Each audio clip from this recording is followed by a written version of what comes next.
Hi, I'm Kate Bailey. I'm a coach, an author, and a sober mama. And this is Love Sober, the podcast for the sober and sober curious. You know who made it.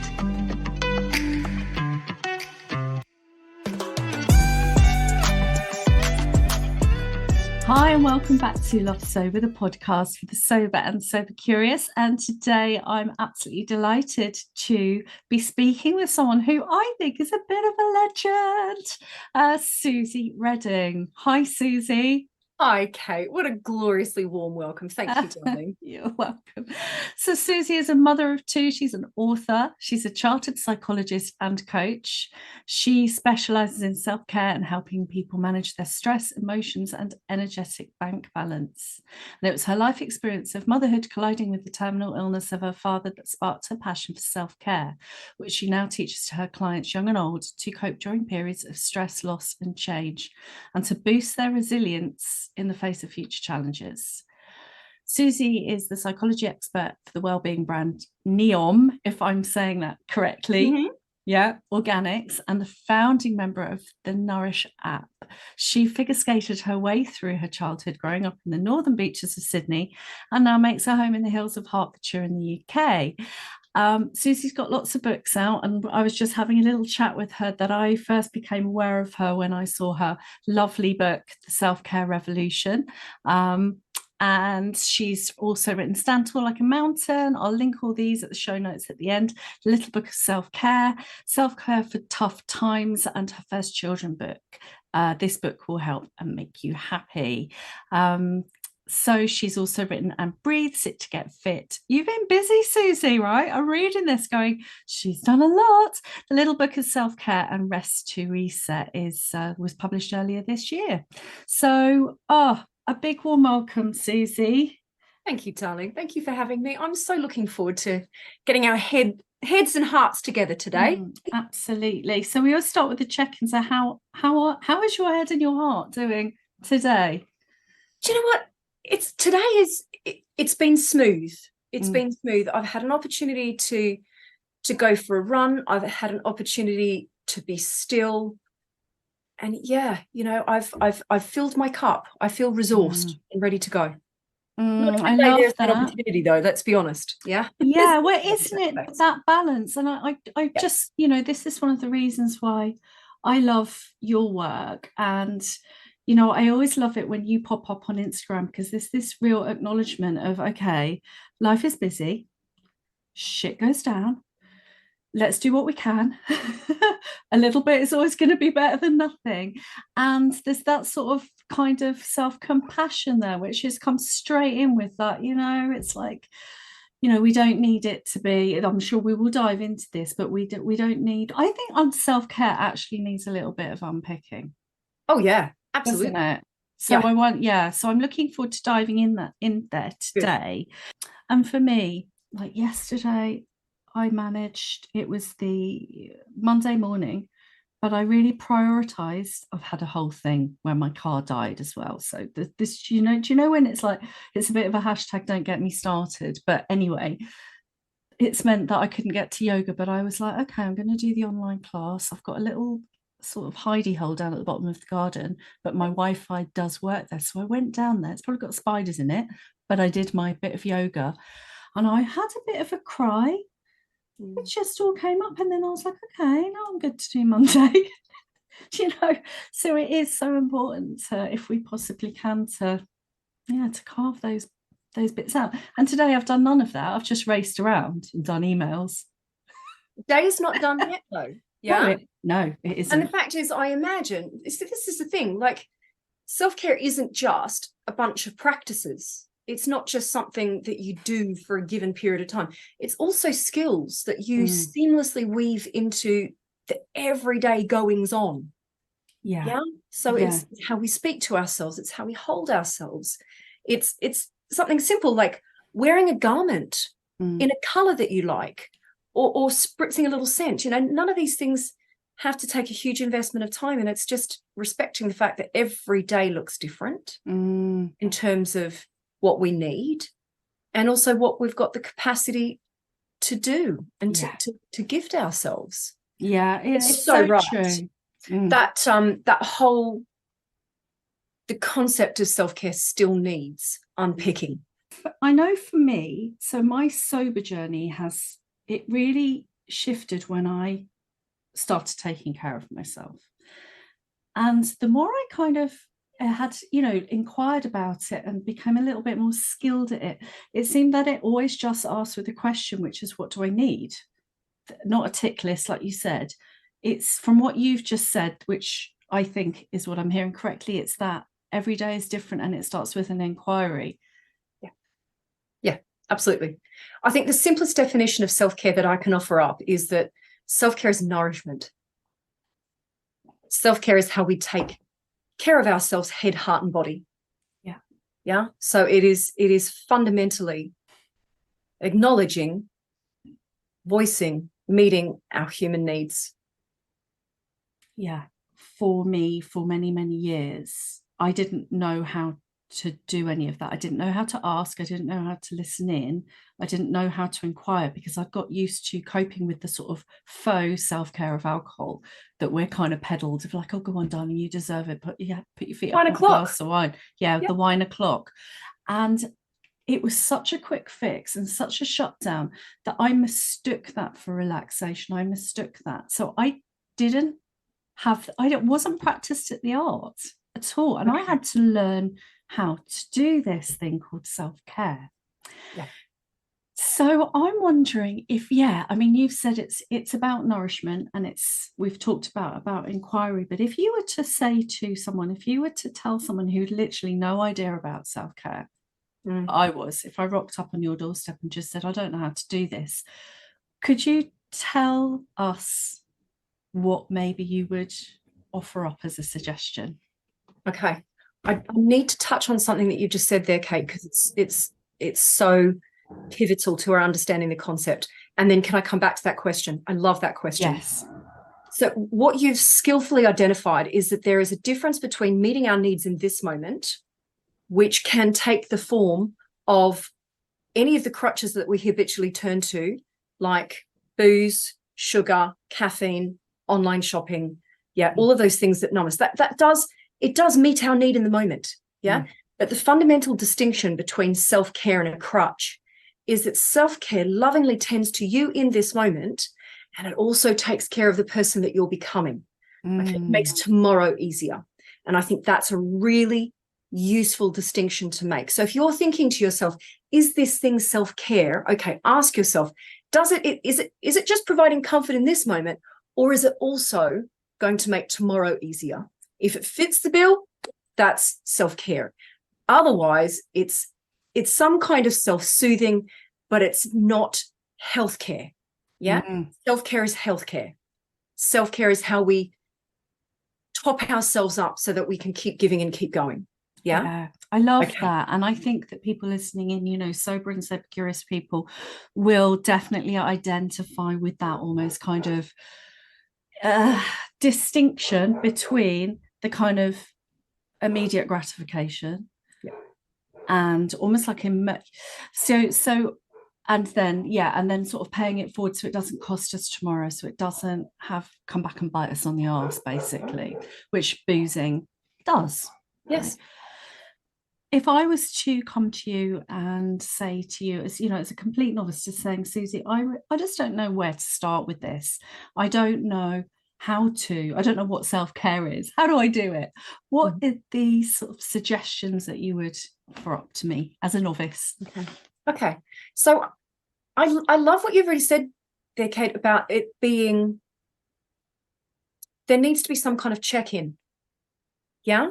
So that's where I would start. And I would say for anyone that struggles with that, well, of course, because you look at how we're raised. We go to school, you're meant to sit there and not go to the toilet when you need to go to the toilet. You must pay attention. You've got to do this thing. You have these narrow windows for self-expression.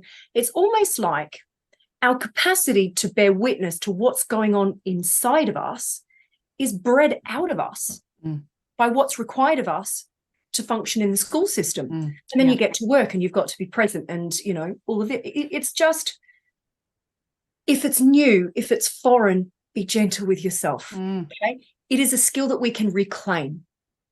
Yeah. We can learn it again. We can take it back. What I would suggest is let it be a little ritual of tenderness. Okay. I quite like this, where I just, with this gesture, I am extending a little tenderness to myself. And I'm saying to myself, where am I at? What's going on today? I'm just going to check in. I'm going to notice, how's my body doing? What's my body got to say today? Is there a little bit of tension that needs some unraveling? Is there an ache that needs a bit of soothing? Right? There's my body. And then I'm going to notice, okay, where's my energy at? What's happening there? And without judgment, without criticism, I can acknowledge maybe I've actually got a little bit too much energy. Well, sometimes I need a little lift. Yeah. And then perhaps I'll make an inquiry about emotional tones that might be floating about. And sometimes they're hard to put into words, and that's okay. We can build over our vocabulary, and with practice, we'll become more skilled at actually being able to identify them. Yeah. And then maybe I might think, where is my head at? What are the quality of my thoughts? What's the nature of my thinking? Are my thoughts coming thick and fast, or are they slow and sluggish? Or is there a sense of peacefulness? It is just what it is. And having checked in with myself, head, heart, and body, that will give me some indication. And maybe it's just noticing, oh, I've noticed a little grumble in my tummy. I'm hungry, or I haven't had a glass of water all morning, or I haven't actually had an opportunity to just connect with another human being and I need a hug. Right. So it's a skill that we build with practice. And please, can we do it in moments of relative ease, rather than in these moments of, being flooded with stress hormones going, oh, I must do it now. It's really hard to do it then. But when you build the capacity in those moments of ease, it will strengthen our ability to do it in those more charged moments. I love that. It's building a practice, isn't it? Like you say, when you're not triggered at 100%, but actually you can tune in when you're not triggered, and building that kind of skill of, it's a bit like, you reminded me of yoga. Yeah, I would do hard things on the mat so that we can regulate when we're off the mat. Exactly. That's exactly it. Yeah. That's exactly it. Yeah, I love that. And also, I just want to reflect on what you said about the head, the heart, the body, because I feel like a lot of people, and I know for me, myself, I was totally shut off, and I do agree 100% with the school system. I've been going through that with my teenagers. I'm really looking at that myself at the moment. But if I ask from a cerebral point of view, if I just trying to think myself into self-care, I will get one answer. If I drop in, and like you said, I love that, put your hands on your heart and just go, I kind of go, okay, what am I really crying out for right now? Often it's a bit of rest and a bit of quiet. I am astonished how much that is it. That's just personal to me, but it could be connection. It could be, what? I thought I really needed to write this kind of proposal and get that off my back. That could be the kindest thing you could do in that moment. It could also be like, actually, that really doesn't have to be done for 3 weeks. And actually, my God, I would really just like to have a cup of tea. Yes. And it's so we need a bit of a roadmap, Kate. I think what you've identified there is that there are so many different ways to meet our needs. And that's why, so in Self-Care Revolution, there's that vitality wheel. Because I think unless we've got something just to refer to in the moment, it can be so hard to put your finger on something nourishing, especially when we're in those real moments of need. Yeah. And I'll put my hand up and say, even if you look at the toolkit that I've honed over the last 20 years, psychology, I was a PT, so there's all that movement inspiration. I was a yoga teacher. See, there's relaxation practices and breathing practices and mantras and visualizations. And I will say that when I'm feeling really depleted and frazzled, it's like, where do I start? I don't know. We need it written down. So that's why in each of my books, there's a different framework. So there's the vitality wheel in Self-Care Revolution, which shows 8 different ways that we can nourish ourselves. And then in Rest to Reset, I've got something called the 8 pillars of rest that talk us through, well, how have you used your mind and your body today? What kind of environments have you been in? Because the rest that you need, if you've been pecking at a keyboard for hours, the thing that will bring you back to balance might be a total absence of stimulation, or it might be doing something that's really creative and get the juices flowing, as opposed to if you've been serving people all day, all long, standing on your feet, you might not need more social connection. You might need a total brain fade. You might need to lie down with your legs up the wall. So it's like different things in different moments. But that's why we need these frameworks to guide us. And that's what I hope that my books will provide. I know from a sober perspective, we have to sort of get sober, stay sober, love being sober. It is about building a toolkit and having a roadmap, like you say. And I very much sort of an advocate, and it is a recovery model of that kind of emergency toolkit and a kind of routine toolkit. So we're sort of building and building, but then in trigger times, like you said, if you've scoped it out, if you've if you've kind of played it forward, if you've done a bit of prep, when the kind of the brain goes offline in that moment of stress, we're not thinking clearly, we're reaching to our habitual habits, you know what I mean, habitual people, places, objects, whatever we're using, that we're just to have that tool just as almost like a visual memory thing is really, really helpful to people. So I'd like to kind of underline what you said that and say that to people. If you're listening in and you're like, okay, I'm fine, it's all going fine when I wake up in the morning at 8 o'clock, but by 5 o'clock the wine witch is going off and I'm really, really triggered. What Suzy's just said about having that kind of, okay, so have a think about it in the morning, like what soothes you, have it sort of ready as a bit of a prompt list maybe, and see how it goes. Like pull for one of those resources, reach out to your sober community or whatever it is. Absolutely. And I would say with each of those frameworks that I've got, and if anyone wants access to those, I've got the Vitality Wheel saved on my Instagram story highlights, and there's people can download the Rest to Reset 8 pillars of rest framework just from the link in my bio. It's readily available. I want people to have access to it. Print it out and then annotate it with the kind of practices and the ways that you can bring that particular form of nourishment to life in a way that resonates for you. So it's like a little pick and mix. We need a pick and mix in those moments, don't we? Yeah.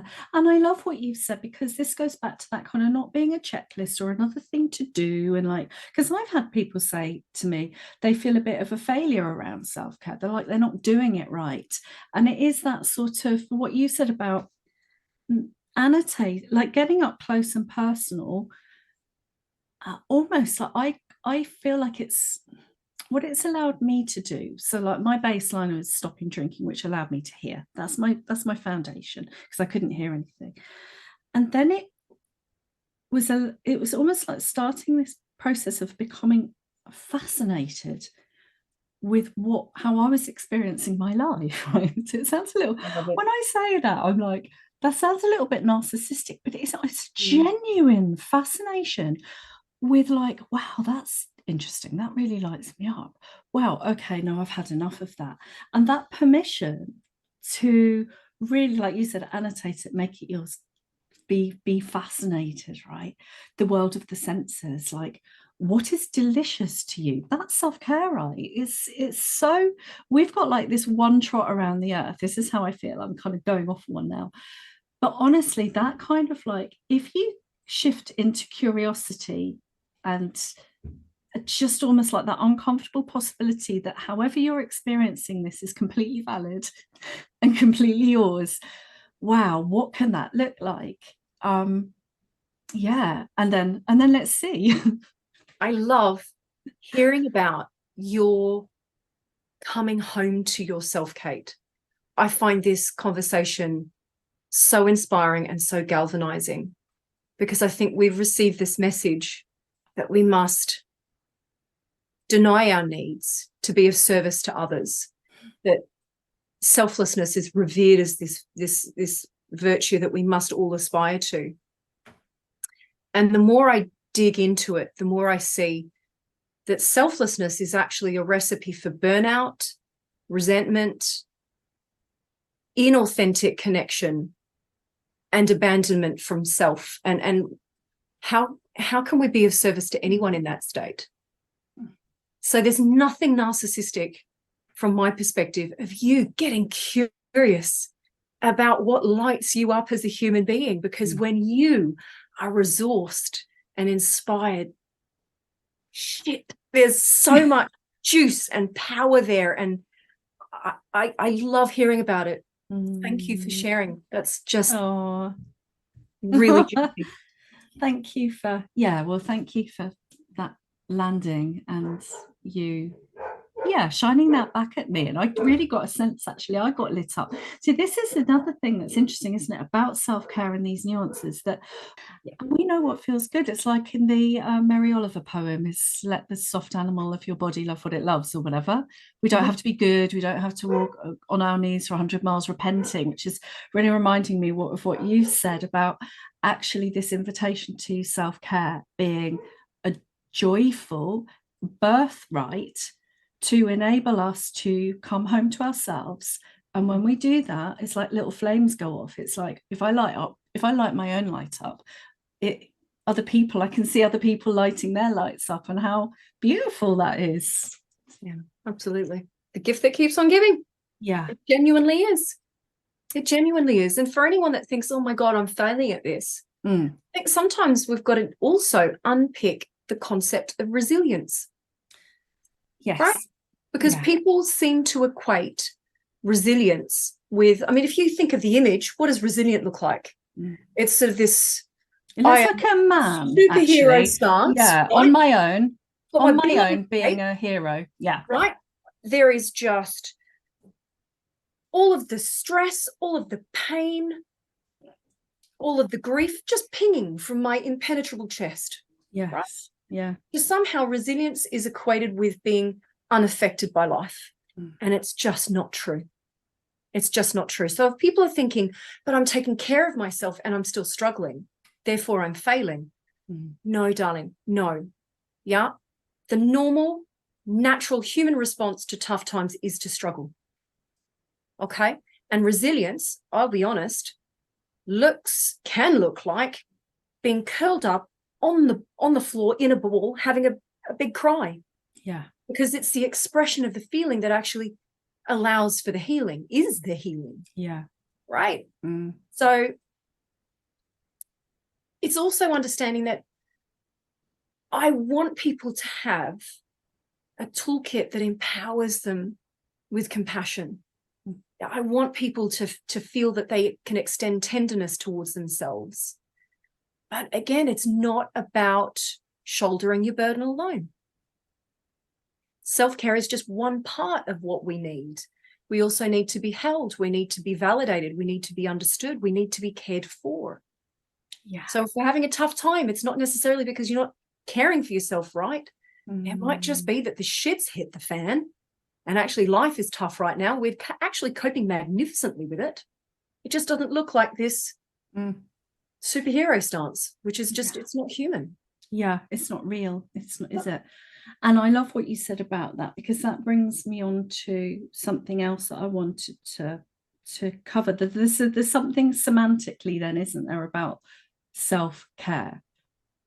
Because people equate, I know that this is the case because I see it all the time on sober forums and with clients, that the struggle with that, well, it's about the self, and there's that thing that we've already covered about, oxygen mask on first, can't pour from an empty cup. We're getting, I think, that kind of reciprocity that we get. So even when we're attending to ourselves, we're not separate. Self doesn't necessarily mean apart. It shouldn't mean apart. Sometimes we need to take ourselves off to regulate our nervous system, to do a little bit of drawbridging, to let ourselves settle, of course, but we're not connected. And that sense of togetherness. And I wonder if you could then unpick in your view what you've said about that, just that, how can self-care be that connected version? I think it comes back to understanding what it facilitates in our life. And I think that looks totally different from one individual to the next, depending on what matters to us. So when I think about why I'm prioritizing meeting my human needs, it's not just because that feels good to me and I want to do that thing. It's because that's the thing that allows me to interact in this world as I aspire to, in all of the roles that I play. And I would love for people to be able to say, I want to do this for me because I'm an autonomous human being and I deserve it in my own right. But I think a starting point for many of us is to think about, okay, so what is it that I want to bring to this world? Yeah. What's important to me in this relationship? What kind of skills do I want to model for these people, for kids, for example, right? And I see self-care as the thing that resources me as an individual to be able to function and to facilitate healthy relationships. Yeah, but it's our relationship with ourselves. Yeah, first. It's also a relationship with everybody else. Yeah. Whether we know them or not. Yeah, even people we don't know their name. When we have lovingly tended to our own needs, even they're going to benefit. Self-care within relationships takes me straight to boundaries. Yes. What are your thoughts on that? Yeah, that makes perfect sense to me. And it sort of comes back to this distinction between, we think of selfless, yes, this revered quality of selflessness, and then the opposite appears to be selfish. And I disagree wholeheartedly. What I see the opposite to selfless as is boundaried. Yes, I am boundaried. Yes. When I am boundaried, when I honor myself, then I can show up in relationship and authentically connect, because I can be honest. I can communicate my needs. And when I've nourished myself, I can actually manage my nervous system, manage my mood. I can more skillfully manage the words that come out of my mouth. Right? Okay, absolutely. Yes, self-care is boundary management. But I think it's not just about our boundaries with other people. I think first and foremost, these are our boundaries with ourselves. I think that's really I helpful. need to feel safe and healthy in relationship with myself. Yeah, and I think it's so important, that bit. And I think, again, for our particular audience with Love Sober, is that I think I very much resonate with that, as that choice to be alcohol free was the initial boundary. I think I've got it on my Sober app, that it says it's my foundational act of self-love which allows all others. So that was the solid ground for me, an internal boundary when my boundaries are a little bit all over the shop for all the reasons. And then I could hear other boundaries, and so I could hear the no, I could hear the I'm not. So I want to go back to that. If anyone's listening in and feels, if they're sort of early sober and are like, this feels confusing, fluffy, I'm not there yet, just whatever. Because I know that when I first stopped drinking, I was just like, I don't know, all I need to do is get through today, which is also fine. So this bit of self-care being that fundamental boundary to say, I'm going to keep myself safe today. This is how I do it. And my first thing is that I don't drink today, because then that's really, things will take care of themselves after that as well, because they kind of do. That's a really great foot forward and a real foundational piece. So I just want to say that, because I think in the sober community, we can often be really hard on ourselves. I think that's not just the sober community. As women, we really can give ourselves a really hard time. So going back to that message of self-compassion and I am enough. Like, again, one of my big mantras was, I'm sober and the rest is good enough. It's like, I've got up and brushed my teeth, the rest is good enough. That's so beautiful. And doesn't it fly in the face of everything that we're sold and we're told, right? I don't think we were taught how to do this. And when you look at the messaging, I mean, thank God we've moved on from this notion of children must be seen and not heard. But actually, how far have we moved? Because a good child is one that doesn't speak back to an adult. And I think we all know that no adult, whether that's a parent, teacher, caregiver, just no grown-up's going to see it all or get it right all the time. And if our kids are silenced, if they're not allowed to speak up for themselves, how the heck are they going to do it in adulthood? Yeah. Right. So these are new skills. They are new skills. You have to kind of, there's a sense of we've got to reclaim the right to be angry, to be able to honor our boundaries, to galvanize us to stand up for where we feel our boundaries are being transgressed, where our values are being compromised. And that can feel uncomfortable for a lot of people too, when, you know, especially when women are not meant to be angry. Yeah. I've always been fascinated, and I love that you use that word, but I've always been fascinated about how we can nurture ourselves and nurture each other.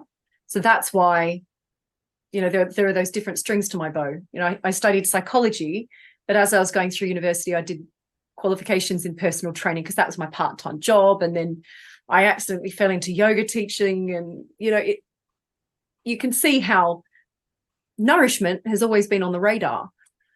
But it was becoming a mum at the same time as losing my father to what was posthumously diagnosed as motor neurone disease that really taught me just how vital it is that we lovingly tend to our needs. And I think it was that collision of life events, this sense of, I've just become a mum. I feel that to be a good mum, I must completely subjugate my needs because I want to be there for my daughter. And then the energetic bankruptcy that I experienced hit me square in the face and said, honey, oh my goodness, loving intentions aside, you know, your depletion serves no one. And your replenishment is it's not just nice to have, it's crucial for collective survival. Wake up. And that woke me up. And from that moment, and it was a long drawn out journey, Kate. My dad survived for 15 months in and out of intensive care. It was such a period of squeeze. But the lesson that I learned so hard and fast was that life was so tough, I couldn't possibly add to my own burden with shitty, punitive self-talk. So from that moment onwards, it was like, I have got to get on my own side here. Otherwise, I'm not going to make it. And these are our boundaries with ourselves. So for me, my boundary is I will only speak to myself with dignity and respect. I'll still evaluate my performance, my behavior, my choices, but I will do that with compassion, understanding that humans make mistakes and this is how we learn and grow. So that set me on this path. And then it's through motherhood, learning how to advocate for my kids and this notion of, you know, I've spent the last decade talking about self-care, and the barriers that people mention time and time again are, I haven't got time, I haven't got energy, I can't afford it. Yeah, I haven't got the physical space or the freedom to do it. And you know what? I've become so skilled in offering people options. Yeah, I could give them 100 things that's accessible to them, and still they won't do it because it's this notion of self. It's not even self-worth. It's this notion of I must not be a distinct entity, right? So that this is the next phase of the journey where I feel so fired up to help people reclaim themselves and to understand that their needs and their emotional expression matter. Self-care was survival. It's like collective survival. Self-care, not being selfish, self-care, essential. And that advocating for the self. I exist, I matter, I'm here, I need, you know, it is literally, it's like I'm breathing, you know. And I feel like it's almost like a collective call to action. It's a call to action for the self, for all of our beautiful selves, because we all have a self. Bless our little selves, you know. And I love that, and that sort of permission. It's like, I love what you said about that boundary, about I'm going to take that, I'm going to use that. I will only speak to myself with respect. And it started with going, if I go to the supermarket and I'm really knackered, I'm going to stop for a coffee. So I'd add a little something in, because they're not all the internal boundaries in this, you know, this sort of where I feel like I've ended up, but they were really essential, like first steps, because they were evidence of my kindness to myself. And then that built because I got used to seeing myself being kind to myself. And I was like, oh, that's what it looks like. That's what it feels like. Actually, that's what it looks like. And then I was like, oh, that's what it feels like. So now I can build on that feeling. So, you know, if it's still like that out there, or, you know, it's not a bubble bath, or, you know, stop peddling the wellness industry at us.